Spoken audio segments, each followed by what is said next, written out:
We Americans are a divided people, but one thing that bridges the partisan divide like nothing else is our collective loathing for spam calls. Welcome to Sidebar, a podcast by Courthouse News Service. I'm your host, Kirk McDaniel. Sidebar's own Amanda Pampuro takes us on a tour of the battlefield between telemarketers and robocallers and the everyday citizens who have had enough.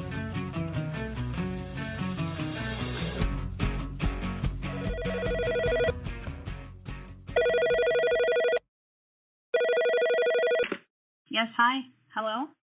Hi, this is Sean Harris, and I'm calling you from American National Benefits. How are you doing today? I'm Amanda Pampuro. If you live in America and have a phone, you might be feeling deja vu because you've had a conversation just like this with someone who sounds very similar to Sean Harris, and you know that's not his real name. We get these calls so often, Pew says 80% of people don't even pick up their phone. The other 20% of people being journalists who are on a deadline. Or like FBI agents. You'd think there'd be a law against spam calls, right? There is, kind of. Congress did pass the TCPA, the Telephone Consumer Protection Act, in 1991 with bipartisan support. Then why exactly am I still getting robocalls? Isn't there anything else we could do? Stick around to find out. America is fighting back against illegal robocalls with that mad whack law, 49 attorneys general, and spam-fighting robots. Spam-fighting robots? Yes. But first, you need to know about the 2021 Facebook case decided by a unanimous Supreme Court. I wanted to talk to the man who took Facebook to the Supreme Court, but I was nervous about just calling up someone who sued a social media giant over unwanted texts. So I wrote him a letter. He emailed me right back, and I finally called him. My name is Noah Dogood. I'm a self-employed sound engineer. I live in western Montana. I guess I never wanted to be Googleable. I was always a little uneasy, I guess, with the amount of exposure we get through social media. And it became apparent to me, a few years ago that with sites like Facebook, we are less users or customers than we are actually their product. I got a new phone number when I moved to Montana in 2013. And so I just started getting random texts. A bunch were from Facebook, telling Noah someone had tried to access his account. Thing is, he never opened one. So I'm sure they were intended for the former owner of the number, but I was getting several a day. Once I started using the phone, it was just kind of annoying. And you texted, "Stop sending me these messages"? Exactly, which kind of did nothing. They just kept coming. Eventually, I went onto Facebook's site and tried to find a form to unsubscribe or just to contact them and report it as a technical issue, which I think it probably was at that point. But there was just no way to address it directly. Facebook offered Dogood only one solution. He'd have to open an account and claim the phone number to stop getting these text alerts obviously meant for someone else. There was no way he was going to do that. Then he learned about the Telephone Consumer Protection Act, the TCPA. Noah's case touched on an issue that had split the circuit courts, the definition of what constitutes an illegal autodialer. The autodialer of the 1980s made it cheap and easy to call random and sequentially dialed numbers like 0001, 0002, 0003. I think I get it, actually. Bringing an onslaught of telemarketing calls, I assume? Which was a public safety issue. Telemarketers could tie up emergency lines and block 911 calls. But Congress didn't want to ban all autodialers because a school might use the technology to call parents and tell them about a snow day. So when the TCPA passed in 1991, it focused on banning calls to people on the National Do Not Call Registry, and it outlawed using random or sequentially dialed numbers from an ATDS. Autodialers. Yeah. The TCPA did one more thing nobody really talks about. The law banned sending faxes without consent. Faxes? Faxes. And look, I grew up with a landline and played Snake on Nokia Candy Bar, but I have never, ever, not once sent or received a fax in my life. I say this because the TCPA is very much a product of its time, even as the Federal Communications Commission makes rules to put it to use. It took the FCC 6 years after a Ninth Circuit ruling that found text messages fall under the TCPA to make a rule about it. That July 10th, 2015 omnibus order is still controversial among people who litigate under the law. It was outrageous how broad the statute was back in 2015, and yet the number of robocalls that American consumers received in 2015, 2016, 2017 was the highest in history. So I'm Eric Troutman. I'm the czar of the TCPA, as I'm known. Besides defending businesses against TCPA claims, he runs the website tcpaworld.com. Not long ago, I received a text message from a local realtor that was trying to hawk their wares, and I responded very casually with this is a TCPA violation, please stop. And they literally cut and pasted something to me. It was quite lengthy, explaining why my text messages are not covered by the TCPA. And I just thought, oh dear. And then I did respond. I was like, my name is Eric Troutman. You may want to look me up. Just please, for your own sake, you might want to stop this or consult with the counsel. So I actually have some data that I pulled from the Courthouse News database. I went through and counted as many TCPA cases as I could. In 2015, you're right, there were at least 2,533 cases. The next year, 2016, was the most on record, and then it's dropped off. That's counting federal, appellate, and state cases collected by Courthouse News reporters. Since we don't cover county cases, there might have been even more. So what happened in 2015 that drove these cases up? Yeah, so in 2015, the FCC issued something it called the TCPA Omnibus Ruling. And in that ruling, it decided a couple of things that were pretty important.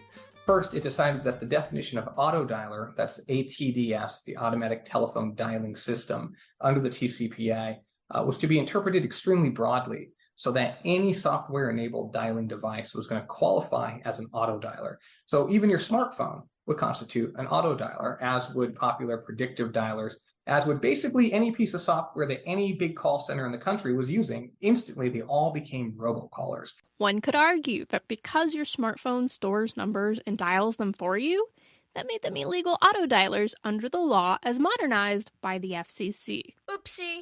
The FCC expanded the rules, making it easier for plaintiffs to sue, driving up court cases. Having thousands of these cases, courts cut back on the rules, but different courts drew different lines, leading to a dramatic split on what constituted an illegal autodialer.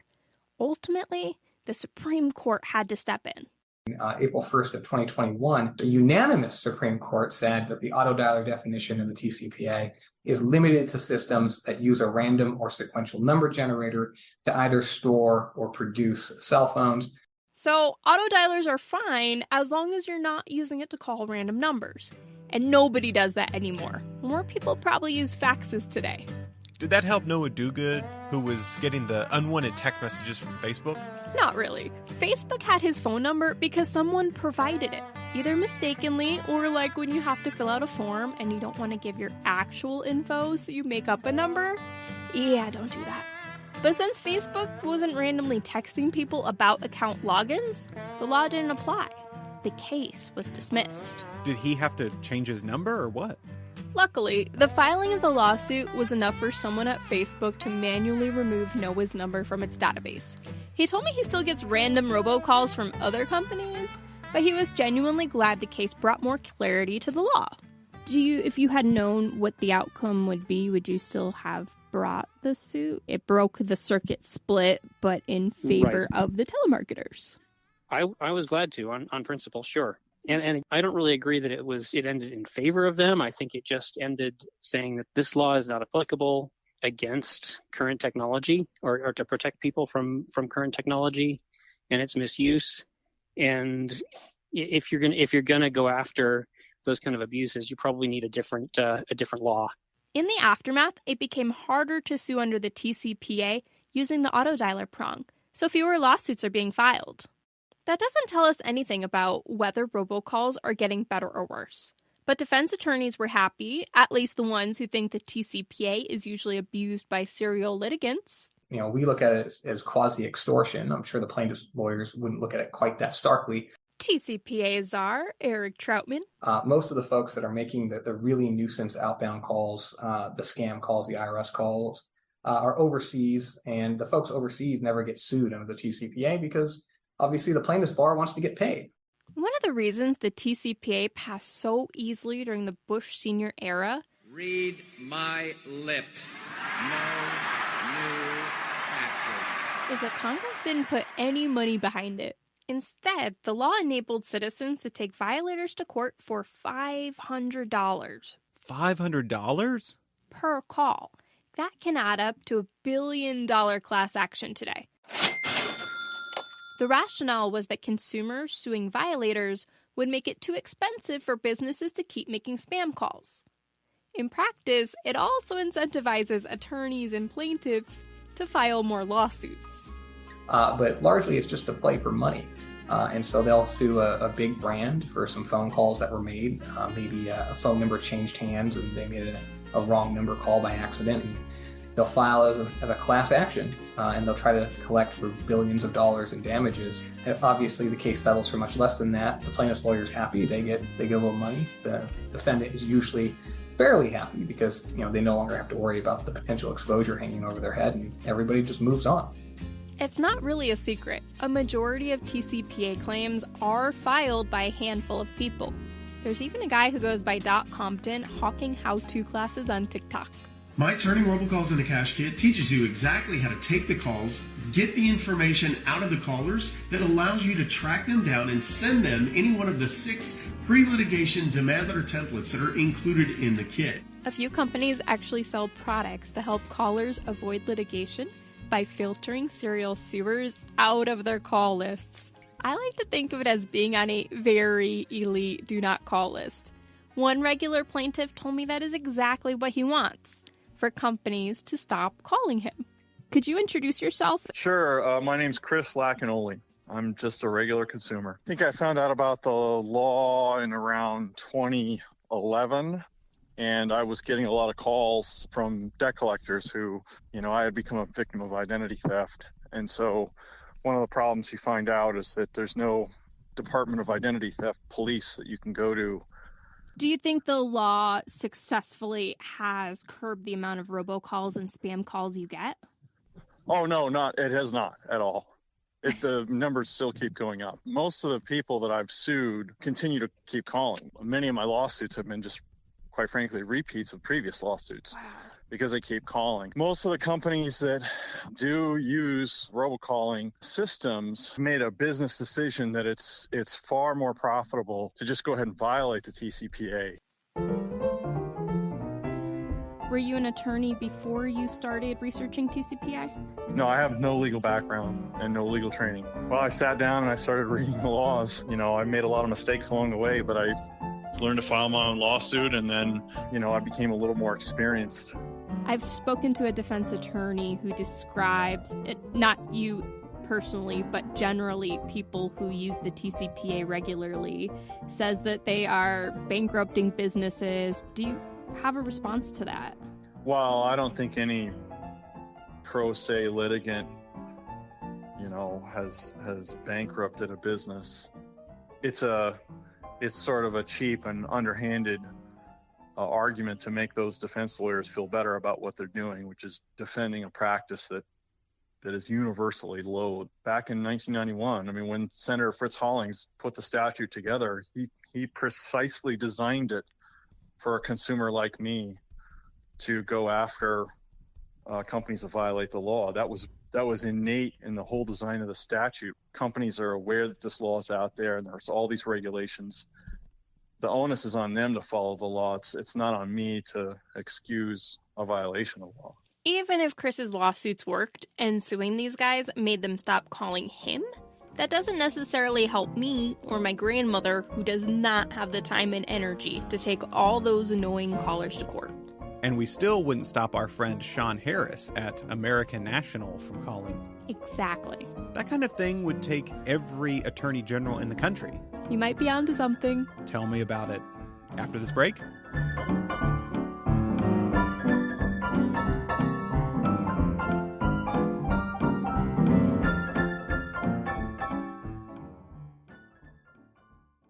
Since the start of the pandemic, I've been really interested in the tension between the government's ability to solve problems and the market's ability. It took 30 years of TCPA lawsuits and trillions of illegal robocalls, but the government is finally sponsoring an official Anti-Robocall Taskforce. In one of the biggest lawsuits to date, 48 state AGs and Washington, D.C. are calling out one VoIP provider that allegedly routed billions of robocalls. Courthouse News reporter Joe Duhonick is covering it. I got my first cell phone in 8th grade. I've had the same number since, and ever since 8th grade, I've been getting phone calls and text messages for this woman named Tiffany Negron, who there's no way is a real person. Hello. I am Joe Duhonick. I'm the Phoenix reporter at Courthouse News. Have you made any efforts with your phone company to get the call stopped? Actually, last night, just because I was reading more and more about this case, I did put my phone on the National Do Not Call registry. So hopefully that will actually abate things, but I guess we'll see. Well, it's such a universal topic that everybody gets these, everybody hates them, and it's incessant. So, 48 states and Washington, D.C. came together under the Anti-Robocall Multistate Litigation Taskforce. Yes. So that task force, it's aided and kind of facilitated through the FCC, and it's assisted by the Inspector General. Avid Telecom, which is a telecommunications company based in Tucson. They sell phone numbers, data, dialing software, but it also serves as an intermediate network to route telemarketing calls across the 48 states that are suing, which is where Avid Telecom got into a little bit of trouble because at least 7.5 billion of those calls that were made between December 2018 and January 2023 were made to people on the National Do Not Call registry. The TCPA bans anyone from calling numbers listed there without consent. The investigation into those calls found that more than 90% of them lasted less than 15 seconds, which the attorneys general say that's proof that these are automated or spam calls because people are hanging up right away once they realize it's not a real person. Besides looking for really short calls, the government also used spoofing and snowshoeing to identify scammers. Spoof calls can mimic numbers associated with government agencies like the IRS or the Social Security Administration. And snowshoeing is when the same caller uses a bunch of different numbers. In response to an investigation by the FCC working with that task force, they said, oh no, we got all these numbers legitimately. The owner, Michael Lansky, who's the main defendant in the suit, pointed to these opt-in websites that, people put their numbers into. But the FCC kind of came back and said, well, these websites didn't provide proper disclosures for what people were signing up for. So in their eyes, the company didn't really legitimately obtain consent for these people to be called multiple times a day. Either they didn't know what they were signing up for or their phone number got input automatically because they were signing up for some other deal. You put your number into shareyourfreebies.com and suddenly you're getting calls from Social Security scammers. Right, exactly. Have you tried to reach out to Avid or Michael Lansky? Both Lansky and the Vice President, Stacey Reeves, their phone numbers listed on their websites are no longer in service. So you can't call either of them. But I did hear from their attorney who dismissed all claims, said no, everything we're doing is lawful. No one knows when or if the case will settle or go to trial. But every attorney in this area of practice is watching to see what happens. It's definitely a game of cat and mouse with the TCPA. So the bad guys are pretty creative. I'm Jay Edelson. I'm the founder and CEO of Edelson PC. For me, it's kind of more personal than that. I despise getting robocalls and spam text messages, I think, more than anybody in the world. And it's especially the type where they're trying to trick you. I would not want to be the defendant in that case. I think they're in a lot of trouble. And if you read the complaint, it's really damning in terms of what the defendant's business model was. Again, it kind of goes back to what we were saying. It's not just the violation of the TCPA. It went to a larger fraud that people were using these robocalls in order to trick people into giving them money. The TCPA is just part of this puzzle. In December 2019, Congress passed the Telephone Robocall Abuse Criminal Enforcement and Deterrence Act, the TRACE Act, to give the FCC new tools to fight illegal robocalls, like the Stir-Shaken framework. I'm not going to spell out those acronyms, but suffice it to say, someone at the FCC loves James Bond and stirs, shake, and directs phone companies to verify the calls coming through are from who they say they are. One more key player, the ITG, the Industry Traceback Group, is a private consortium led by U.S. Telecom and the Broadband Association. They collect information about where the calls are coming from. That sounds great. There is one problem. Can't we just have one nice thing? No, Kirk, we can't. As robocalls are dropping, TCPA czar Eric Troutman says it comes with a price. On the one hand, it's a miraculous and positive development. If you really want to stop robocalls, I think the government's on the right path. On the other hand, there's a lot of sacrifice from a civil liberties perspective and from an open communication network perspective that we're making in order to facilitate. Frankly, it cuts against the grain of telecom law as it existed for 80 years because it does make the carriers responsible for traffic that they carry, whereas for the large majority of the telecom infrastructure in this nation, they weren't responsible if some mob boss was using their phone line to call in a hit or something. That was never on the carriers. Something that came up in my conversation with the czar. Do you think the legitimate callers, legitimate businesses are at risk of being blocked by carriers or having action taken against them by the FCC today? Being blocked by carriers, are they at risk? It's already happening. My name is Isaac Schloss, the Chief Compliance Officer for Contact Center Compliance by day. By night, I am the Chair of Government Affairs for the PACE Association, and I'm also Vice Chair of the association itself. PACE, the Professional Association of Customer Engagement, originated as the American Teleservice Association in 1983.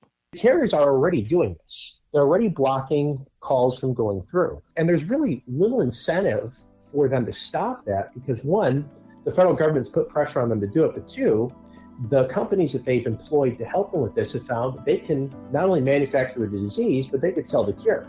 So you can call that same company and say, hey, I keep getting labeled as a spammer, and I tell you I'm not a spammer, and they say, oh, well, for $5 a month, we'll make sure that that phone number of yours doesn't get on a naughty list. It sure would be a shame for that to happen now, would it? I also asked Isaac about the things the government is using to identify scammers.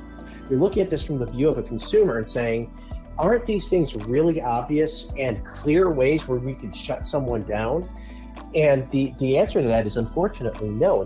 What is it called when you use a bunch of different numbers? Snowshoeing. Legitimate callers might use a bunch of different numbers to try to get around spam blockers. What about spoofing? If you're like my trash company and have people working from home all over the country, you have them spoof their numbers, so the same one shows up on every caller ID, like the main 1-800 number. And making really short calls? That's inevitable, because we're wary of scam calls and quick to hang up. So the government expanded the law, and now businesses want to trim it back? Sound familiar? Even if the Anti-Robocall Taskforce and your phone company fine-tune their programs, enforcement only comes after you've gotten a bunch of calls. And scammers, they hustle. They are constantly looking for ways to get better at stealing from people. Is there anything you can do in the moment? You can hire a spam-fighting robot. Wait, what? Yeah, one guy I talked to got tired of waiting for the government to fix phones, so he programmed his own bot to answer his calls. You actually heard from Salty Sally, the spam-fighting robot, at the beginning of the episode. You won't believe what just happened to me. I won a local talent show, and I'm just over the moon. Have you ever participated in a talent show?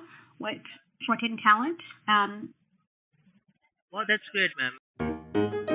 I used to participate in Dubai when I was in Dubai from 2016 to 2019. So I was working over there, and I have participated over there for the dancing. And sure. I did not want it actually, but from the audition I got selected. Sure. Congratulations for you, well, ma'am. It's a good day to you. And the one more congratulations that you received my call, and we are just providing you some free quotation which can save you some. What's your age? I just won a local talent show, and I've been thinking about how to celebrate. Maybe this insurance program could be a part of my celebration plan. Can you tell me more about it? Like, what kind of benefits does it offer? And do you think it would cover the cost of a big party? My name is Roger Anderson. I founded the Jolly Roger Telephone Company several years ago. It was sort of an accidental service. I created a robot that would intercept and talk to my telemarketers. And when I posted some audio recordings online, it turns out that everyone hates telemarketing. And so a lot of people wanted to use it. So that's what the Jolly Roger Telephone Company is. Roger loved computers growing up in the 80s. When he got his first job at Sears, he found out they used a computerized branch exchange, a kind of computer, to generate phone extensions and run the dial tone. That was in 1992. I fell in love with that Roll phone system and I said, for the rest of my life, I just want to work on phones. Jolly Roger launched in 2016, but over the last year, Roger's been experimenting with the artificial intelligence program ChatGPT-4. We have a lot of information sort of cached. So when we determine that the call is about solar energy or something that way, then we have a library in Whitey Whitebeard's voice. He's our old man robot, by far our favorite. But there also is a loop in the background. Imagine a marble traversing along a Rube Goldberg machine. The evil genius of the service itself, telemarketers have no idea that, they may figure it out at some point, but they really have no idea that they're speaking with something artificial, which then ties them up, prevents them from calling thousands of channels.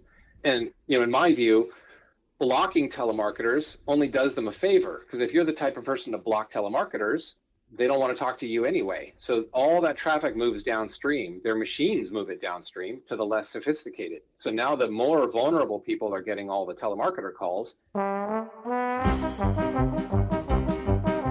To date, Jolly Roger has intercepted 10 million calls. Do you think scammers, or either legal or illegal marketers, are going to develop their own AI-driven calling monster? Absolutely. Yeah, there's no question of that. The technology is very mature to determine the best time of day to reach you, or the best day of the week to reach you, or how many phone calls it'll take before you pick up the phone.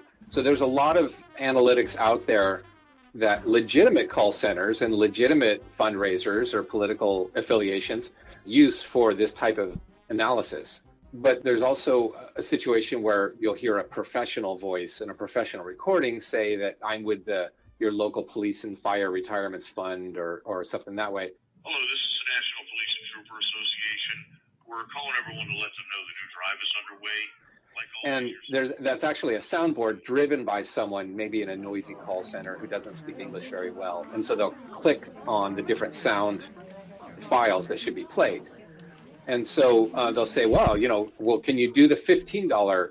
And it'll be, a gruff policeman sounding voice that's speaking with you, right? Because they've managed to get somebody that has the gravelly, gruff sheriff's authority voice, right? But it's being driven by a bunch of 19-year-old people in a basement somewhere overseas. So there's that situation. Well, that will most certainly be plugged into AI. AI will now start driving soundboards in much the same way that the early Jolly Roger services worked, where some AI will now try to screen you, determine whether you're a good candidate for scamming, and then send you off to Mr. Big.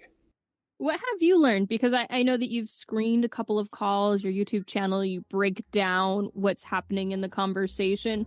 What have you learned about spammers from reviewing Jolly Roger tapes? There really is no concept of a do not call list. The nice thing about Jolly Roger services, it's in the telemarketer's best interest to stop calling you, right? It's not you.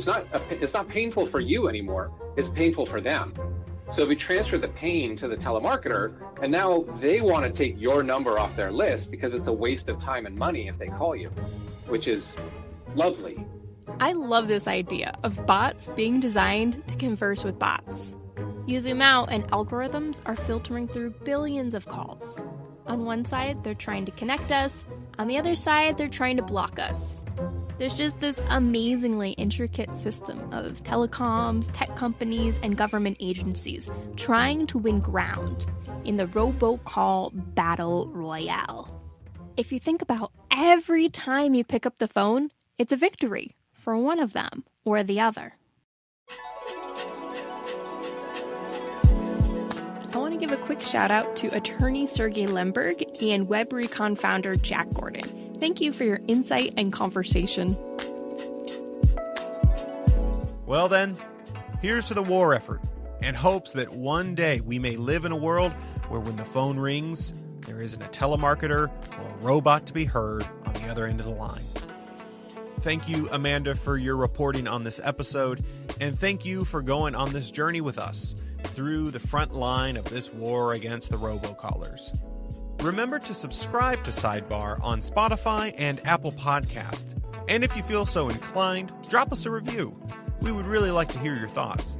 Make sure to follow us at Sidebar CNS on Instagram, Threads, and X, the social media site formerly known as Twitter. In our next episode, Sidebar's Hillel Aaron takes us behind the scenes of the brutal divorce drama between Hollywood A-listers Angelina Jolie and Brad Pitt. Divorce is never easy, especially when there is a whole wine label at stake. You won't want to miss out on these sour grapes. See ya.